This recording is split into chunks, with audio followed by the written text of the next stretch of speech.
Hello, നമസ്കാരം. ഇന്ന് ഞാൻ നിങ്ങളുടെ മുമ്പിൽ എത്തിയിരിക്കുന്ന അതീവ സന്തുഷ്ടയായിട്ടാണ്. ഞാൻ മാത്രമല്ല, എന്നെ പോലെ ഒരു വിഭാഗം ആളുകൾ ഇന്ന് വളരെ വളരെ വളരെ സന്തോഷത്തിലാണ്. ആ വിഭാഗം എന്ന് പറയുന്നത് അത് അധ്യാപക വൃന്ദം തന്നെയാണ്. നിങ്ങൾക്ക് എല്ലാവർക്കും ഊഹിക്കാവുന്നതിലധികം സന്തുഷ്ടരാണ് ഇന്ന് ഞങ്ങൾ. ഒരു ഞായറാഴ്ച ഉച്ചയോടുകൂടി ഒരു ടീച്ചർ അറിയുകയാണ് തിങ്കളാഴ്ച ഒരു ഹോളിഡേ ആണ് എന്ന്. ആ ടീച്ചറുടെ മനസ്സിലുണ്ടാവുന്ന സന്തോഷ പ്രവാഹത്തിന് അതിനതിരുകളില്ല. അത് ഒരു പാരന്റിന് മനസ്സിലാവോ എന്നെനിക്കറിയില്ല. ഒരു വിദ്യാർത്ഥി മനസ്സിലാക്കാവോ എന്നെനിക്കറിയില്ല. പക്ഷെ ഒരു ടീച്ചർ, ആ ടീച്ചർക്ക് മനസ്സിലാവും ഞാൻ ഈ പറയുന്നത് എന്താണെന്ന്.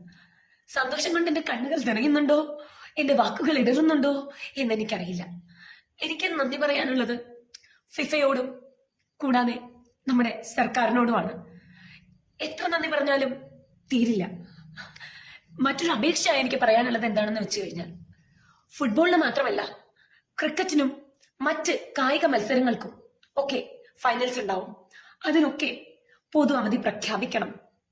ഇതൊരു കായിക സ്നേഹിയുടെ, കായിക പ്രേമിയുടെ അഭ്യർത്ഥനയായിട്ട് നിങ്ങൾ കണക്കാക്കേണ്ടതാണ്. നമ്മുടെ തലമുറ കായികമായും ഉയരേണ്ടതാണ്.